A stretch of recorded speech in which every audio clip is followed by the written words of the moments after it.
Hi there, and welcome to the Curious Collective podcast, conversations designed for the veteran and first responder community to bring awareness to those holistic practices that help us live our best life.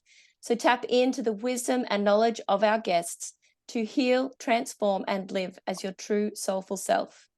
I feel quite honored today to have with us Troy Methorst.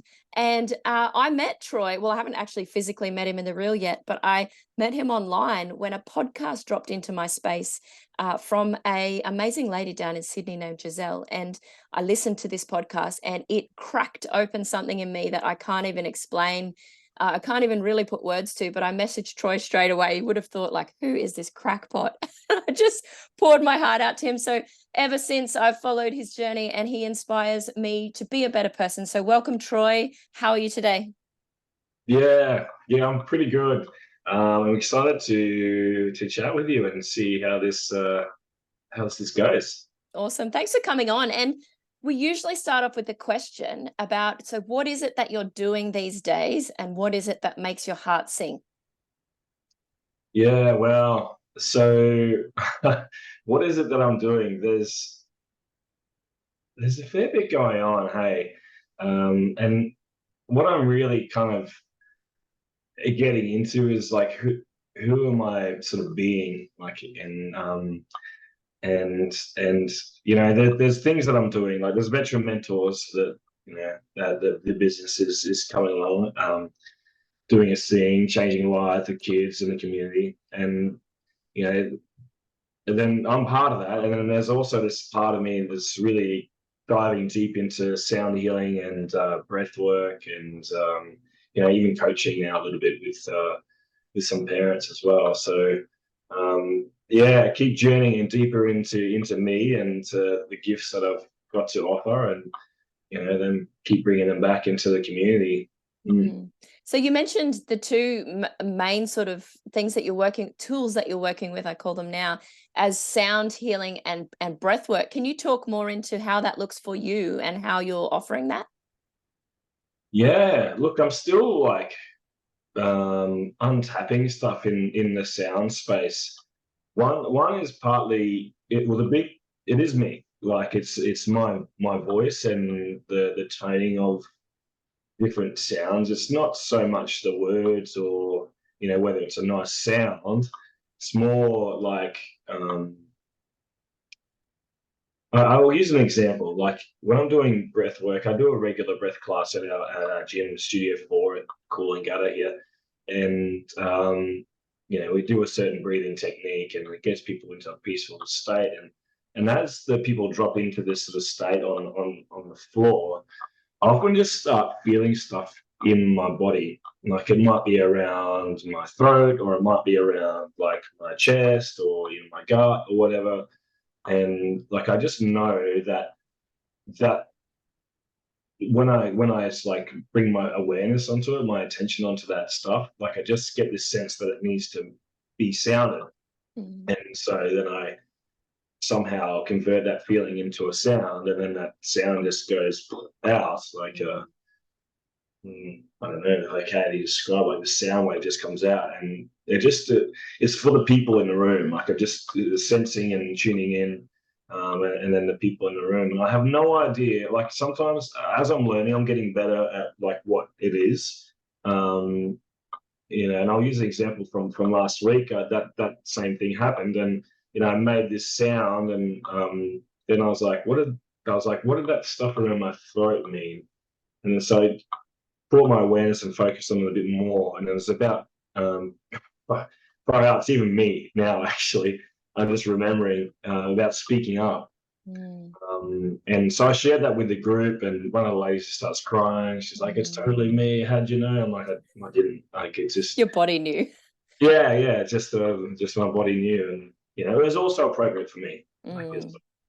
I feel mm, like it's I've heard it referred to as like empathic resonance, where you can feel what other people are feeling, that you know what's theirs and you know what's yours. And I love that you use your body as that instrument, as in so many people I feel in our space in particular are disconnected from body. They're all up in their head and don't actually, like, I'm like, connect into your body, less head. And they're like, what?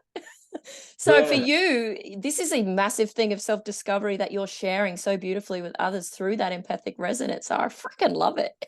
yeah. And so we ran a parent retreat with veteran mentors, maybe two weeks ago, and it was a new aspect to the business, and working with parents, and the parents really got lost in doing for the families and for everyone else. And like, I get it, like I totally get it. They needed to survive and bring these kids up so they could live, but then they got trapped in that program, that cycle of doing that. And that takes them away, people, from their bodies, especially people working in high corporate things and strategy, and Mm, you got to use your head a lot. um, and then the people starting to get sick and like run down and things, and then they're talking words, all these words, blah blah blah blah blah blah blah, and they're not connecting with their kids because they're not connecting with themselves. So it's like mhm. exactly what you're talking about, connecting to the body. And I brought it up with a parent, and she's like, "Yeah, but how do you do it?" I'm like, "Well, just stop for a moment, have a breath." And yeah, we sat there together, and I was like, there's a word sort of coming to me, and I said, I don't know if it makes any sense, but I'm just going to say it because I can feel it in my body, and I'm pretty sure what's going on for you. And it's like it was a throat again, and Mm, it was like it was something around freedom, and I was like, does that word mean anything? She's like, and she started crying. She's like, yeah, I mm, felt trapped in these things. She's like, how did you do that? I'm like, well, I just felt it. I don't know. Like, yeah. you can Yeah. too. And so we went on this process of learning that. Yeah. So Geez, this is so powerful what you're doing with the parents. I know that the work that you're doing with the children is so very valuable, absolutely. But to be able to take it to that next level to support the parents who then can support the children is just mind blowing.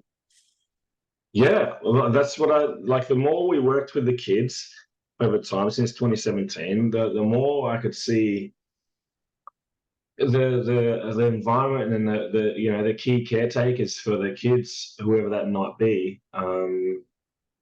It has an impact on them. And so to really, the junior leader program that we have for the kids is designed in a way that it can be the thing that gets the kids across the line into moving into more who they are.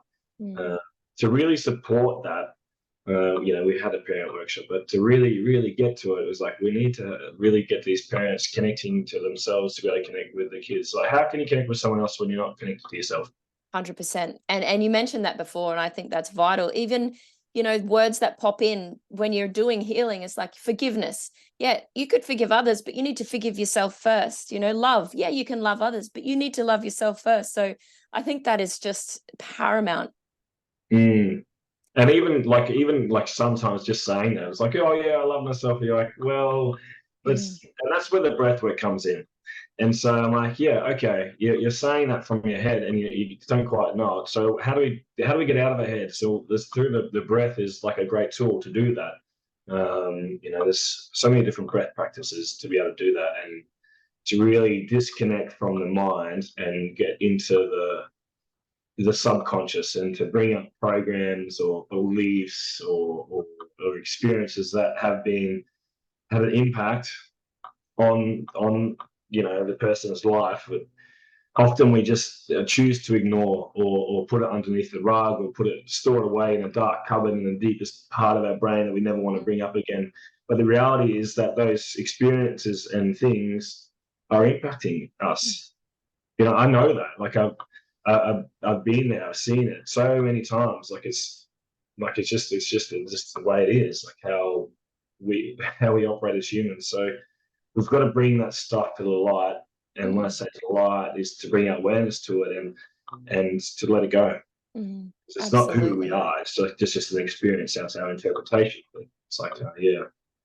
And the more we let Absolutely. those things go, like, we become aligned to us, and like Mm. in so much freedom and joy, and things happen. Yeah, absolutely. And the more awareness you get around things, the more you have that spaciousness and freedom to be able to call in new things that possibly you didn't even think were achievable previously, I feel. Mm. Exactly. Like we were just talking before about, dreams of the future and what, yeah. And, who knows? Like, it could be even be more than that. Yes.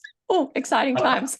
Before we move on to how you got to where you are now, I would love to just ask you, for you personally, which breathwork style or practice do you really love, and what do you love to sort of share with, or what did you share with the parents that did your veteran mentor parent retreat? So the breathwork practice that I use to really get deep is a process called breakthrough breathwork, and like I studied through Breathless Academy, and the flow is like a slow flow to building up to really fast breathing. So slow breathing into the diaphragm, breathing low, and then breathing fast, and essentially triggering the nervous system and putting it into a safe space of fight or flight through the breath. So we start slow, then we breathe fast into the sympathetic style of breathing, short, sharp, shallow, and then we drop it off. So then we go again and drop it off, and there's this, safety and vulnerability equals like healing. Danger and vulnerability equals trauma. So we provide the safe space, and we push the nervous system to go into a position of vulnerability. And the more you can disconnect from the mind, especially through the breathing, because we're breathing so fast, you can't think about it. It's just you got to keep going, and things will pop up, and then they're allowed to drop off, and it's a form of completion. Often we have these experiences, events, and we just try and walk it off. We don't complete. We carry it. Like an event happens, and I don't resolve it, and I carry it in my body. The process of the breathing, the breakthrough breath work, is to trigger the event or trigger the feeling of stress, and then you complete it. Yeah. So it's triggering and completion, triggering, completing. However many times you choose to do it, could be once, could be twice, 3 times in a session. And I find that when people are committing to that flow and committing to themselves and meeting the resistance with acceptance, with love and the light of it, they're not running away from things. If they can face that, then they have some really profound insights. That's the main one. Like, I also do Wim Hof breathing and coherent breathing, and there's a whole breadth. So many good ones. Oh my goodness. We could talk all day. We could do like a day-long episode on breath work, I feel. Yeah.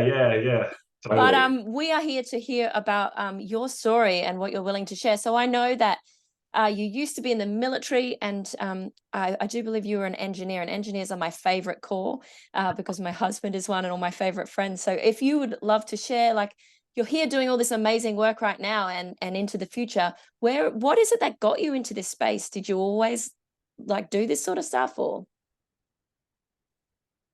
No. If you were to imagine Troy, I don't know, 9 years ago, 10 years ago, part of it would have been working with kids, yeah, but definitely not the breath work, definitely not the sound healing. It's like, geez, Troy in the army, no way. Yeah, Troy in the army, go, this guy's cooked. What a hippie, or whatever. I don't know. Maybe I would have said that. What got me into it? Well, there's such a series of events that transpired, all these little breadcrumbs that I followed along the way. And from leaving the Defence Force in 2011 or 2012 after Afghanistan, like I had many experiences there, highly stressful experiences, not just from the bloody Taliban, but from, the Australian soldiers as well, my colleagues, that really hurt. And I tried to box them away as well. And I realized after a period of time that drugs and alcohol weren't the go-to method of resolving stuff. It just, although it felt great in the moment, the after effects were not great. So unfortunately, I kind of had to hit the rock bottom, so to speak, to be able to bounce back. And at the rock bottom was a tough time, but for some reason, some friends reached out at the right time, and just a simple text message bounced me back. And the first thing I ever did was jump in the water. And so connecting, into the water was able to refresh myself and then asking for help with certain experiences through psychology and things. But I also didn't get along with that. Like it just wasn't quite getting me. I was like, these medications and this, every time I go and talk in the office, I'm fucking getting more pissed off. Like, it's a process, Troy. You just got to follow the process. I'm leaving your fucking office wanting to murder people. I'm like, how is that working? Yeah. Like, I was this frustration. I'm like, you just got to go through. I'm like, eventually, you know, like on the other podcast, I was like, I said to a psychiatrist, I'm like, this is fucking shit. Like, this can't be it. Seriously, it's 20, whatever, 20, it wasn't even 2020, it's like 2014 or whatever. Can't be like this. And so, it began a journey of forgiveness. I confronted some and spoke honestly, authentically with some people. And then there's still more though. Like I resolved some stuff, but I was like, there's still more. And through my wife now, she still has a allied health practice. There was a meditation class on, and so I was like, well, I have never really done meditation, and so I just had an openness to try new things, and so that was kind of the first step. I went to the meditation class, and this lady had some sound bowls. I was like, that's weird. Things, it's like, and I was pretty honest with it. I'm like, Jody, you're a bit fucking weird, but this is all right. Like I feel like you. Yeah, you're weird, but I like you. I'm feeling relaxed, and so then. She's like, if you like the sound, you got to go to this place. And so I went to the next place, and I was at this next place, and I, had this sound healing there, and like that really rocked me some way. It's like there's something in this, and so the sound healing is part. Like in that moment, it gave me a key step forward in detrimentals, and I knew that the sound needed to be part of detrimentals, and so we do sound healing through detrimentals, the singing bowls. I just kept following these paths, and I was training at a gym and just smashing myself, constantly smashing myself, putting myself in a locker. I wasn't happy unless I destroyed myself in the gym. Like I had to really, and I was having these physical injuries constantly. It was a constant battle between killing myself physically in the gym for like, yeah, fucking kill it, like old school. Like I've got to destroy it.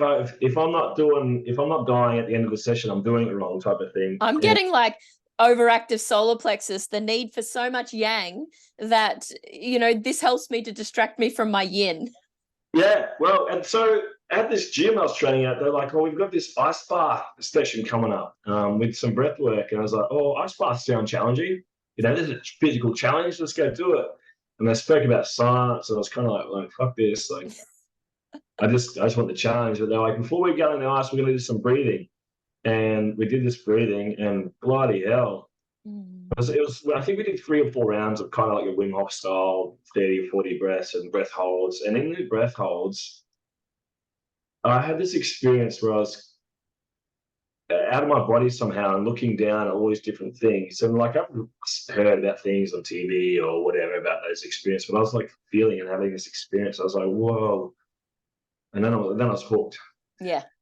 And so like the ice bath was a challenge. It's okay, ice bath. And I just kept diving deeper. And the coach who ran that session, I've never met him before, but we connected. And then I started training with him, and he goes, man, there's this other spiritual teachings over here that you might be really interested in. He goes, it's about accountability though. You're going to face some things. I was like, oh man, easy. Little did you know. No, it's like, what do you mean all my life experiences and things are my own creation? Like, what? No, it's all these other people that are to blame. Yeah, far out. And there were some big challenges, like, my current wife and I nearly broke up a few times through that process, triggering each other. And I stuck at it, and you reached out through support and coaches and all these experiences. And through that spiritual teaching, I just started feeling this voice coming up. The more I unpacked these stories that weren't true, and let go of these beliefs that weren't true, and the way things have to be and blah blah blah. And the more like the real me started coming out, which has kind of always been there, like the intuitive person, the loving sort of part. It's always been there, but it's just kind of been hidden under all these other stories. And so that's kind of where I am now. Like there was always a journey for growth. Initially, it's just physical challenges. But then, that kind of led into different sort of other areas of challenging. And then now it's kind of like just really being present and bringing harmony into myself. Like I know now from those experiences that these little breadcrumbs, when I had those little breadcrumbs before, it was like this perfect. It's like you haven't, like it's like starving yourself for a while, then you have this delicious bit of berry, like a strawberry or a blueberry. You're like, oh my god, this is the best blueberry. It's just a normal blueberry, but you're like, oh wow. I resonate so deeply with that.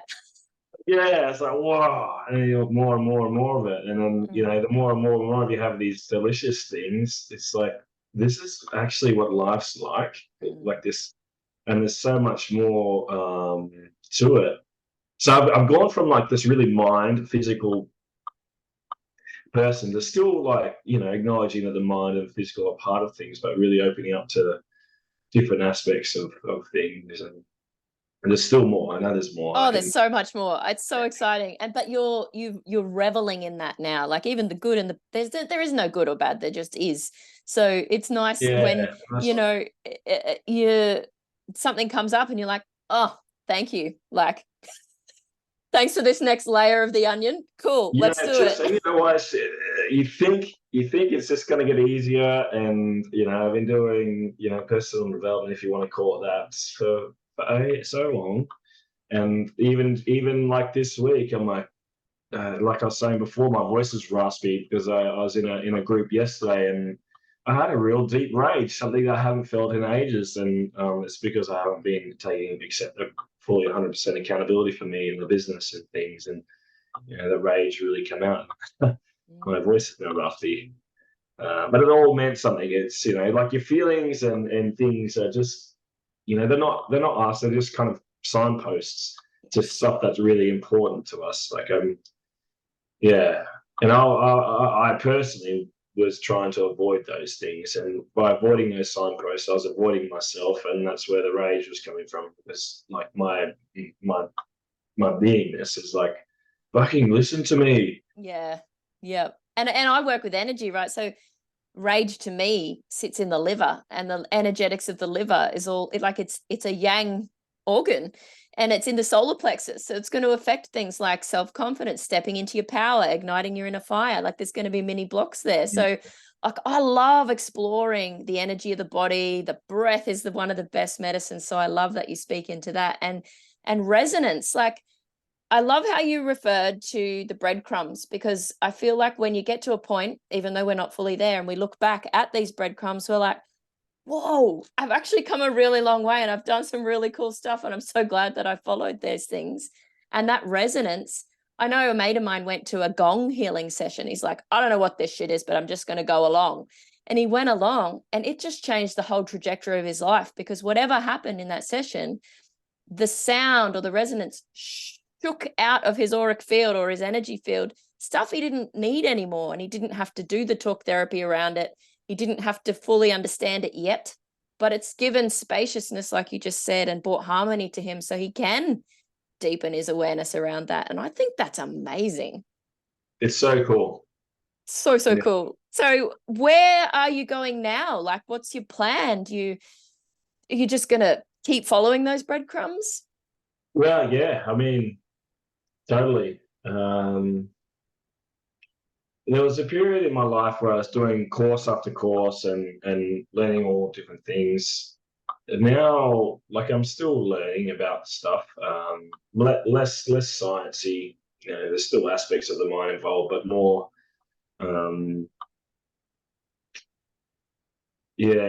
esoteric type work. Yeah, and so being more like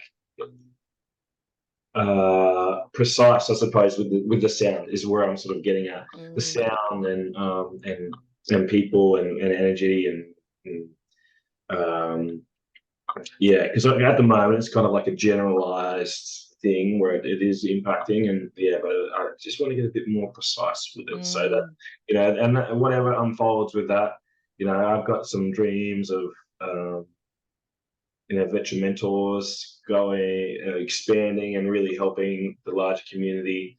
Then also, another little baby, not a little baby, it's going to be It's going to be amazing.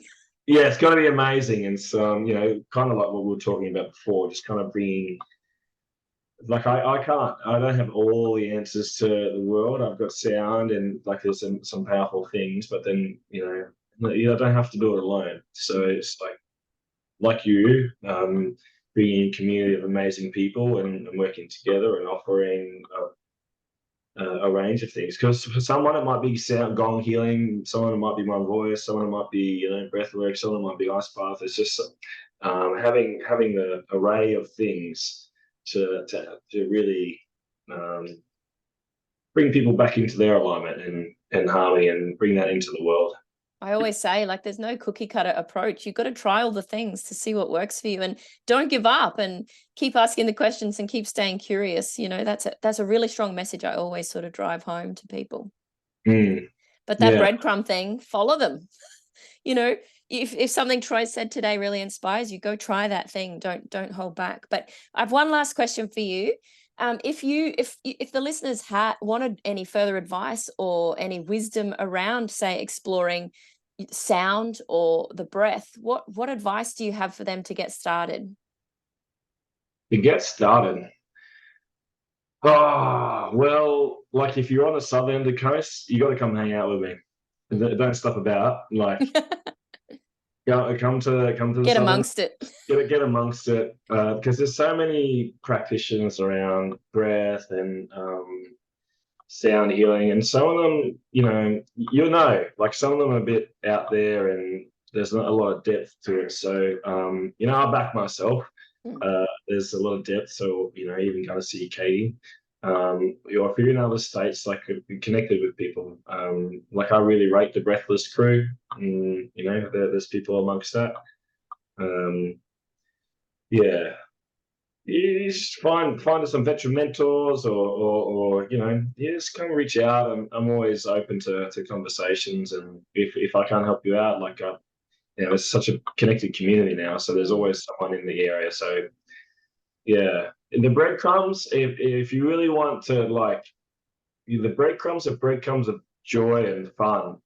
Like when you've got a delicious breadcrumb where you've eaten, like, oh, that was so I really had a great experience. Like, just keep following those, because that's the way. Don't do stuff because people tell you to do it. Yeah, I love that. Follow the path, not the person. And something I heard probably about a year ago that still stuck with me really hardcore is this fellow named Bashar. He said, always live in your highest excitement. So if what you're doing doesn't bring you joy or to your highest excitement in this present moment right now, then why are you doing it?